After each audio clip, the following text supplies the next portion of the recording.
বাংলা সিনেমার pan India সংকট। Hello friends, welcome to the new episode of my channel. আমি Prince. তো আজকে একটা খুব ইম্পর্টেন্ট টপিক নিয়ে কথা বলবো, এবং এই মুহূর্তে আমরা যদি দেখি বাংলার তিনটে বড় সিনেমা রিলিজ হতে চলেছে। মানে তার মধ্যে দুটোর তো রিলিজ আমরা কবে জানি, একটা হচ্ছে তুফান আর একটা হচ্ছে বুমেরাং। খাদান কবে রিলিজ হবে আমরা এখন অব্দি জানি না, এই বছর হতে পারে, পরের বছর হতে পারে, কিন্তু এটাও সত্যি যে আফটার তুফান এবং বুমেরাং খাদান হচ্ছে বাংলার সব থেকে বড় সিনেমা। এবং যদি 2025-এ আসে, আমি তো বলবো 2025-এর সব থেকে বড় সিনেমা, কারণ ওটা নিয়ে যা যা শুনেছি সত্যি সামথিং বিগ ডিফারেন্ট। বাংলা ইন্ডাস্ট্রিতে এমন কিছু কখনো হয়নি। তো এবার আমরা যবে থেকে চেঙ্গিস প্যান ইন্ডিয়া রিলিজ হয়েছে, আমরা সমস্ত সিনেমা যেগুলো বেসিক্যালি মেন স্ট্রিম কমার্শিয়াল কাজ, আমরা একটা দাবি জানাচ্ছি সেগুলো প্যান ইন্ডিয়া রিলিজ হোক। এবং এখন বাংলাতে ওই প্যান ইন্ডিয়া ব্যাপারটা শুরু হয়েছে আফটার জিদ্দা যবে থেকে শুরু করেছে, এখন প্রত্যেকেই চেয়েছে যে তাদের সিনেমা প্যান ইন্ডিয়া সফল হোক। দেবদা ট্রাই করেছিল বাঘাযতীন দিয়ে, কিন্তু সেটা একদমই সেইভাবে প্যান ইন্ডিয়াতে ওয়ার্ক করেনি। আমাদের বাংলার বক্স অফিসে ভালো চলেছে, কিন্তু প্যান ইন্ডিয়াতে সেইভাবে ওয়ার্ক করেনি। মানুষ প্যান ইন্ডিয়াতে একদমই ওয়ার্ক করতে পারেনি সেইভাবে যতটা আমরা আশা করেছিলাম। একমাত্র চেঙ্গিস প্যান ইন্ডিয়াতে চলেছে। তো এখন তুফান রিলিজ করছে, যেটার মেকিং আমরা দেখতে পেয়েছি, যে বাজেটে বানানো সেই বাজেটে অনুযায়ী সত্যিই ভালো। ইভেন মির্জারও মেকিং খুব ভালো ছিল। মির্জার সময় অনেকে দাবি চলেছিল ওটা প্যান ইন্ডিয়া হোক, যদি অঙ্কুশ নিজের পয়েন্টে স্ট্রিক্ট ছিল যে অঙ্কুশ প্যান ইন্ডিয়া এখন আনবে না, অঙ্কুশ বাংলাতে রিলিজ করবে। তো জিদ্দা প্রথম চেঙ্গিস দিয়ে প্যান ইন্ডিয়ার রাস্তাটা খুলেছিল। এবার কোথাও গিয়ে চেঙ্গিস অসফল হয়েছে আমি বলবো না। একটা বাংলা সিনেমা যেখানে হিন্দিতে রিলিজ করছে, যেখানে সামনে সালমান খান রয়েছে, কিসি কি ভাই কিসি কি জাননি, মুম্বাইতে মতো জায়গা, সেখানে গেটি গ্যালাক্সিতে হাউসফুল দিয়েছে।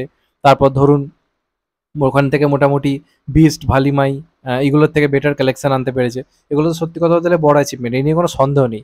কিন্তু এর পরেও Bangla cinema pan India release হয়ে হিন্দিতে রিলিজ হবে, এটা কি ঠিক, নাকি এটা ভুল, নাকি এটা কোথাও গিয়ে ক্ষতিকারক?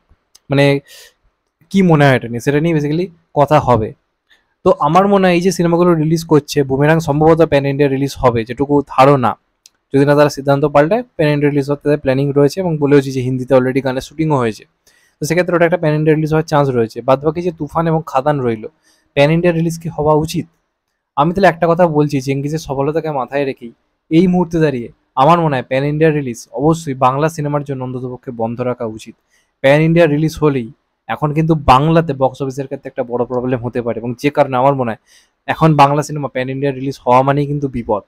চেঙ্গিসটা ওয়ার্ক করে গেছে, তার বড় কারণ হচ্ছে চেঙ্গিস আমাদের প্রথম বাংলা সিনেমা যেটা হিন্দিতে এইভাবে রিলিজ করেছিল।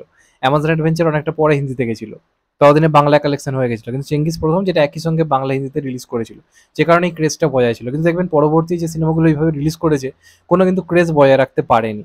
এবার এর পেছনে কিছু কারণ রয়েছে।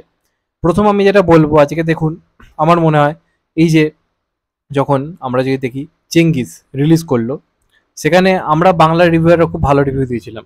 একজন দুজন বাদে প্রত্যেকে রিভিউ মানে পাগলের মতো ভালো দিয়েছিল। অডিয়েন্স থেকে শুরু করে সবাই খুব ভালো রিভিউ দিয়েছিল।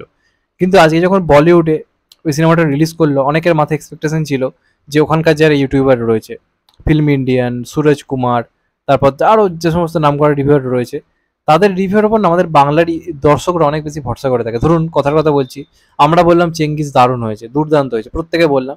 বাংলার অডিয়েন্স কিন্তু বিশ্বাস করবে যখন সুরজ কুমার ভালো বলবে, যখন সুরজ কুমারের জায়গায় যখন ফিল্ম ইন্ডিয়ান ভালো করবে, তখন তারা বলবে হ্যাঁ ভাই সত্যি ভালো হয়েছে, তখন তারা বিশ্বাস করবে। আমরা বললে কিন্তু বিশ্বাস করেন, এটা আমরা এর আগেও দেখেছি। নাহলে আমরা বললাম পারিয়া গিয়ে দেখো, অডিয়েন্স কি গেল? আমরা বললাম মির্জা গিয়ে দেখো, অডিয়েন্স কি গেল? অথচ অনেক ফ্যামিলিটা আমরা আমরা দেখে এসে বলেছি ফালতু হয়েছে, অডিয়েন্স কিন্তু দেখতে গেছে। তার মানে কি অডিয়েন্স আমাদেরকে অতটা বিশ্বাস করে না। তো আজকে যদি সুরজ কুমার যদি চেঙ্গিসকে খারাপ বলে, অডিয়েন্স ওটা অ্যাকসেপ্ট করবে যে চলো সুরজ কুমার বলছে মানে চলো নিশ্চয়ই খারাপ। এবার ব্যাপারটা কোথায় এসে দাঁড়াচ্ছে, আজকে সুরজ কুমার বা ফিল্ম ইন্ডিয়ান যারা ওখানকার ইউটিউবার রয়েছে, নাম করা বড় বড় যারা ইউটিউবার, ট্রেড অ্যানালিস্ট যারা রয়েছে, তারা বাংলার মার্কেট সম্বন্ধে, বাংলার ফিল্ম মেকিং সম্বন্ধে কিন্তু ওয়াকিবহাল নয়। আমরা কিন্তু ওয়াকিবহাল, আমরা জানি এখানে কিভাবে মেকিং হয়, কিভাবে কি বাজেটে একটা সিনেমা তৈরি হয়। তো তারা যখন কেজিএফ এর সঙ্গে চেঙ্গিসের তুলনা করে, বা অন্যান্য সিনেমার সঙ্গে চেঙ্গিসের তুলনা করে, সেটা না শুনতে খুব মানে দৃষ্টিকটু লাগে। তার কারণ হচ্ছে তারা জানেই না যে সিনেমাটা কতটা বাজেটে তৈরি। একটা 3 কোটির চেঙ্গিসের সঙ্গে যদি আজকে 300 কোটির কোনো সিনেমার যদি তুলনা তারা করে, তাদেরও দোষ নেই, কারণ তারা জানে না যে এই সিনেমাটা কিভাবে তৈরি করে মেকিং। তারা টেকনিক্যাল দিক তাদের চোখে পড়ছে, কারণ আমাদের চোখে পড়বে না, কারণ আমরা বাংলা অডিয়েন্স। আমরা এখানে কিভাবে মেকিং হয় আমরা সেটার সঙ্গে ওয়াকিবহাল, আমরা জানি। আমরা বলতে পারবো যে হ্যাঁ এটা এইভাবে হচ্ছে, ওটা এইভাবে হচ্ছে। কিন্তু ওখানকার অডিয়েন্সের মধ্যে কিন্তু সেই ব্যাপারটা নেই। ওখানকার অডিয়েন্সে কিছু যায় আসে না। আজকে আমরা যদি দেখি মালায়ালাম ইন্ডাস্ট্রি বা কান্নাড়ি ইন্ডাস্ট্রি, তারা কম বাজেটে খুব ভালো জিনিস দেখাচ্ছে, যে কারণে ওখানকার রিভিউয়াররা কোনো নেগেটিভ দিক খুঁজে পাচ্ছে না। কিন্তু আমাদের বাংলা সিনেমার টেকনিক্যাল দিকটা তো এখনো কিছুটা হলেও পিছিয়ে রয়েছে। তো স্বাভাবিকভাবে তার অনেকগুলো নেগেটিভ দিক তাদের চোখে পড়ে, তাদেরকে দোষ দেওয়া যাবে না। তো তখন তারা সেই খুঁতগুলো বার করছে, তারা তাদের অনেস্টি দিয়ে তারা রিভিউটা করছে তাদের যেমন লাগছে, কারণ তাদের তো শাহরুখ সালমান আকসার সিনেমা দেখে তারা অভ্যস্ত, বিগ বাজেট মুভি। সেখানে দাঁড়িয়ে যখন বাংলার একটা বিগ বাজেট মুভি তাদের কাছে পৌঁছচ্ছে, সেটা তুফান হোক বা খাদান হোক বা চেঙ্গিস হোক, তাদের কিন্তু মাথায় ফার্স্ট এটাই আসবে যে চলো ভাই মোটামুটি চালিয়ে নেওয়ার মতো, এবং রিভিউতে তারা সেটাই বলছে। তো সেটা যখন বাংলা অডিয়েন্স দেখছে তাদের মনে ক্যাচ করছে, এবং সেটার প্রভাব বাংলা অডিয়েন্সের বক্স অফিসেও পড়ছে। তারা তখন দেখতে আগে ভাবছে চলো ভাই দেখতে যাবো, এরা বলছে কেজিএফ এর মতো, এরা বলছে ঠিক মতো ভিএফএক্সটা কাজ করছে না, দেখতে যাবো কি দেখা ঠিক হবে না। তো এটা কিন্তু একটা এফেক্ট পড়ছে, যে কারণে চেঙ্গিজের আমার তো মানে যে লেভেলের ওটা কাজ হয়েছে বাংলার বক্স অফিসটা আরো বেটার হতে পারতো, কিন্তু অডিয়েন্স আমি তখন দেখেছিলাম অনেক বেশি ওখানকার রিভিউয়ারদের বিশ্বাস করেছিল। তারা নেগেটিভ পয়েন্ট কিছু বললে সেগুলোকে নিয়ে সোশ্যাল মিডিয়া তখন আলোচনা হচ্ছিল। তারপরেও জিদ্দার স্টারডামের উপর ভিত্তি করে একটা ক্রেজের জন্য সিনেমাটা কিন্তু মোটামুটি 7.5 থেকে 8 কোটি কালেকশন করে সুপারহিট হয়েছে, এটা একটা বিরাট বড় অ্যাচিভমেন্ট। কিন্তু এখন দেখবেন প্যান ইন্ডিয়া সিনেমা সেভাবে চলছে না। বেসিক্যালি বুমেরাঙের ক্ষেত্রে আমার মনে হয় প্যান ইন্ডিয়া রিলিজ একদমই এই মুহূর্তে দাঁড়িয়ে ঠিক নয়, এবং বড় সড়ো প্রবলেমের মুখে পড়বে। কেন বলি, আজকে বলিউডে অলরেডি চলে এসছে তেরি বাতমে আসা উলঝা জিয়া, সিনেমাটার সঙ্গে হয়তো এই সিনেমাটার কোনো মিলই নেই, কিন্তু অলরেডি ওখানে একটা ওরম সিনেমা এসছে, এবং সেটার বাজেট প্রায় 80, 90, 100 কোটি বাজেট। সেখানে বুমেরাঙের বাজেট হয়তো অনেক কম, তার হয়তো 10 কি 20 ভাগেরও কম বাজেটে বানানো একটা কাজ। এবার সেটা যখন ওখানে রিলিজ করবে হিন্দি ভাষাতে, অনেক জায়গায় ভিএফএক্স এর কাজ বা রোবোটিক অনেক ব্যাপার স্যাপার কখনোই তেরি বাতমে আসা উলঝাইয়ার মতো হবে না। তো তখন তারা রিভিউতে, যারা ওখানকার ইউটিউবার যারা দেখে আসবে হিন্দিতে, তারা কিন্তু রিভিউতে তার অনেস্ট মতামতটা দেবে যে চলো ভাই তেরি বাতমে আসা উলঝাইয়া ধারে কাছেও যায়নি, এটা খুবই লো বাজেট একটা কাজ, তারা এরকমই বলবে। এবার আমরা এখানকার বাজেট সম্বন্ধে জানি, এখানে কিভাবে কাজটা হয়েছে আমরা সেটা সম্বন্ধে জানি, কারণ আমরা আমাদের ইন্ডাস্ট্রি সম্বন্ধে ওয়াকিবল। এবার আমরা রিভিউতে ধরুন বললাম ভালো, অডিয়েন্সে কিছু যায় আসবে না, অডিয়েন্স দেখবে সুরজ কুমার, তার সাবস্ক্রাইবার অনেক বেশি, তার হিন্দিতে আমরা রিভিউ বহু দেখি, তারা অডিয়েন্স তখন ঠিক করবে চলো এরা বলছে মোটামুটি হয়েছে, তাহলে চলো ভাই না দেখতে গেলেও চলবে। এই মেন্টালিটিটা কিন্তু বাঙালি অডিয়েন্সের মধ্যে রয়েছে, এটা সেই তামিল তেলেগু কন্নড় ইন্ডাস্ট্রির অডিয়েন্স নয়, এটা বাংলার অডিয়েন্স, এটা বুঝতে হবে। তারা বাংলার লোকেদের থেকে বেশি, অনেক বেশি অন্য জায়গার বড় বড় ব্যাপার স্যাপার আমাদের থেকে, যেহেতু সুরজ কুমারের রিভিউয়ার সাবস্ক্রাইবার বেশি বা ফিল্ম ইন্ডিয়ানে বেশি, তারা যদি খারাপ বলে অডিয়েন্স সেটাকেই মানবে। তারা যদি বলে তেরি বাতমে আসা উলঝা জিয়ার ধারে কাছেও যায়নি, অডিয়েন্স সেটাই মেনে নেবে, সে আমরা তখন যতই ভালো বলি না কেন। তো সেক্ষেত্রে আমার মনে হয় কিন্তু এই মুহূর্তে প্যান ইন্ডিয়া রিলিজ অবিলম্বে বন্ধ হওয়া উচিত, কারণ এখানকার অডিয়েন্স অডিয়েন্স সঠিক নয়, এটা আমার ব্যক্তিগত মনে হয়। এবং একই কথা তুফান এবং খাদানের ক্ষেত্রেও আমার মনে হয় প্রযোজ্য।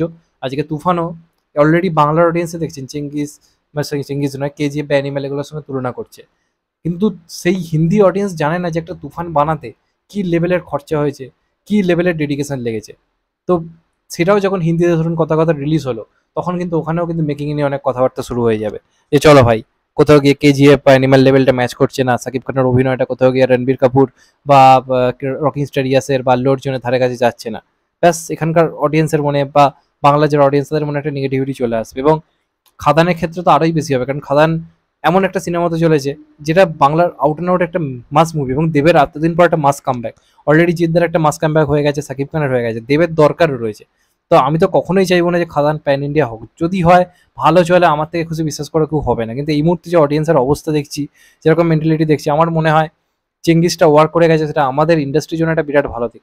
কিন্তু এখানকার অডিয়েন্সের কথা ভেবেই আমি বলছি, তারা ওখানকার রিভিউয়ারদের অনেক বেশি গুরুত্ব, এবং তারা ওয়াকিবহল নয় আমাদের ইন্ডাস্ট্রি সম্পর্কে, তারা অনেক নেগেটিভ দিক স্বাভাবিকভাবেই বার করবে, কারণ তারা যে বাজেটের কাজ দেখতে অভ্যস্ত তার থেকে বাংলা সিনেমার কাজ অনেক কম বাজেটের। তো তারা কিন্তু সেই ব্যাপারটা নিয়ে ভাবে না, তারা কোনো রিভিউ, যে বাঘাযতীন ধরুন যখন রিলিজ করলো, প্রতীক বড়া পুরোটা যখন রিভিউ করলো, সে কিন্তু অনেকগুলো নেগেটিভ দিক বার করেছিল, এবং দেখলেন তো সেটা নিয়ে অডিয়েন্স কিন্তু আলোচনাও করেছে যে চলো ভাই প্রতীক বড়াটে বলছে অত বড় ইউটিউবার, না দেখতে যাওয়া যেতে পারে, না যেতে পারে, এই মেন্টালিটি কিন্তু কাজ করে। তো আমার তো মনে হয় এখন এই মুহূর্তে দাঁড়িয়ে জিদ্দার হোক বা দেবদার হোক বা সাকিব খান হোক বা অঙ্কুশ হোক, যেই হোক সেটা, যেই হোক না কেন, এই মুহূর্তে দাঁড়িয়ে আমার মনে হয় না প্যান ইন্ডিয়ার রিলিজটা করা সঠিক সিদ্ধান্ত হবে বলে। তাও বুমেরাং রিলিজ করুক, এটা জিদ্দার পুরোপুরি সিদ্ধান্ত, আমি সেই সিদ্ধান্ত কোনো রকম হস্তক্ষেপ করবো না। জিদ্দা আমার থেকে দুনিয়াটা অনেক বেশি দেখেছে বা চিনেছে, তো সেক্ষেত্রে জিদ্দা অবশ্যই রিলিজ করতে পারে, এবং চাইবো বুমেরাং হোক বা তুফান হোক খাদান হোক, যদি এগুলো প্যান ইন্ডিয়া রিলিজ করে ভালো চলুক। কিন্তু আমি একজন অডিয়েন্স হিসেবে বলছি, এই মুহূর্তে যে জায়গায় রয়েছে ইন্ডাস্ট্রি, আমার মনে হয় প্যান ইন্ডিয়ার রিলিজের থেকে আমাদের মনে হয় ওয়েস্ট বেঙ্গলে রিলিজ হওয়া, বাংলায় গুরুত্ব দেওয়াটা অনেক অনেক বেশি দরকার।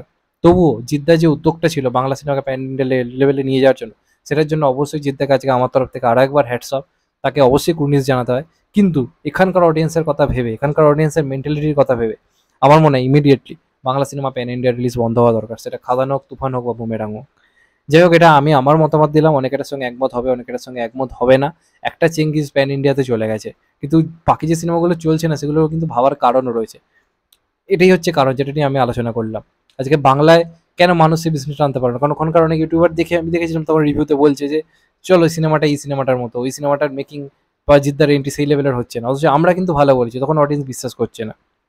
তো সেদিক দিয়ে আমার মনে হয় বিচার করে অন্ততপক্ষে বুমেরাংয়ের ক্ষেত্রে তো আমি বলবোই, কারণ যেহেতু তেরি বাতো ম্যাচ উলঝেছে অলরেডি রিলিজ করেছে, এমনি বাংলা অডিয়েন্সকে দেখতে পাচ্ছেন অলরেডি বলা শুরু করে দিয়েছে, তো সেখানে যখন রিভিউ আসবে তারা তেরি বাতো ম্যাচ উলঝেছিয়ার সঙ্গে বুমেরাংয়ের কম্পারিজন করবেই। তুফান যখন ওখানে রিলিজ করবে কেজিএফ এর সঙ্গে তারা কম্পারিজন করবে। তাদের তো খেয়ে দেয়ে কাজ নেই, তাদের কি দরকার ভাই বাংলা ইন্ডাস্ট্রি নিয়ে ভেবে? তো এটা কিন্তু একটা ব্যাপার। তো মনে হলো এই ব্যাপারটা নিয়ে আলোচনা করা দরকার, যে কারণে করলাম। তোমাদের এটা নিয়ে কি মতামত অবশ্যই কমেন্ট করে জানাও, আর চ্যানেলটা নতুন হলে চ্যানেলটা সাবস্ক্রাইব করে দিও and get the bell icon. ভালো থেকো সবাই, টেক কেয়ার, নমস্কার। আবার দেখা হবে এখন তো ভাই, সবাই ভালো থেকো, সুস্থ থেকো, নমস্কার, টেক কেয়ার, আবার দেখা হবে।